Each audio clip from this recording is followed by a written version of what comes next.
आता रमशा उभा राहिला. तर रमशा उभा राहिला तर त्यानं काय केलं, एका हाताने अशी चड्डी पकडून धरली. टेक्निकल प्रॉब्लेम होता त्याचा. त्यावेळेस परिस्थितीच अशी होती. तुम्हाला आठवत असेल का 10वी 11वी नाही 12वी पर्यंत सचिन भाऊ हाफ पॅन्टच घाले पोटे. तो काळ असा होता. आता तर त्या कॉन्व्हेंटच्या पोटाला वाटते की मी हाफ पॅन्ट नाही घालत, जीन्स आणि ते काय तिला तार राहते पूर्ण. आजकाल ती परिस्थिती बदलली सगळी. आता याला एका हाताने चड्डी पकडून ठेवली, कारण याला माहित होतं की काय होईल माहिती आहे का, ते कपड्याची क्वालिटी अशा पद्धतीची राहील का ते गुंड्या तुटून जाईल, त्याचे बटन तुटून जाईल. मग त्याच्या मायाचा त्याच्यावरचा काय इलाज होता, त्याची जे आई आहे तिच्याजवळ त्याच्यावरचा एक इलाज होता. बसा बसा ताई बसा. त्याच्यावर एक उपाय होता. मग उपाय कोणता होता? तो उपाय असा होता की कर्दोळा त्याला बांधून द्यायचा.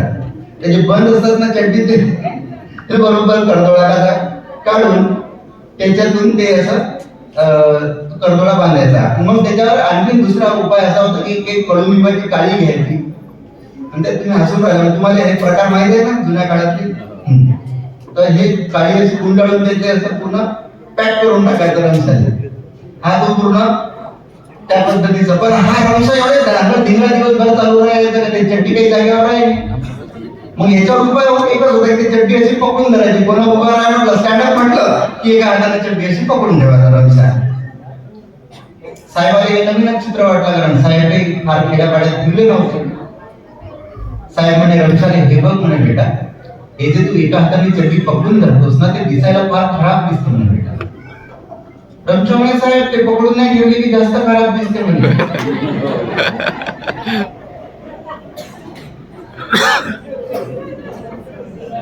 सांगा आता त्याच्या उपर त्या साहेबाला काही सुचेच नाही का त्या रमशा संघ काय बोलावं. तुम्ही काही फोटो वगैरे काढणार आहे का? तुम्ही फोटो काढणार आहे का? कुठं आहे? काढूनच घ्या ना तुम्ही. नंतर काय फोटो यायचे काढा. हे जर हसले समजा चुकून बोलून माझ्या कार्यक्रमात, याचे फोटो काढा. आणि गमतीचा भाग आहे.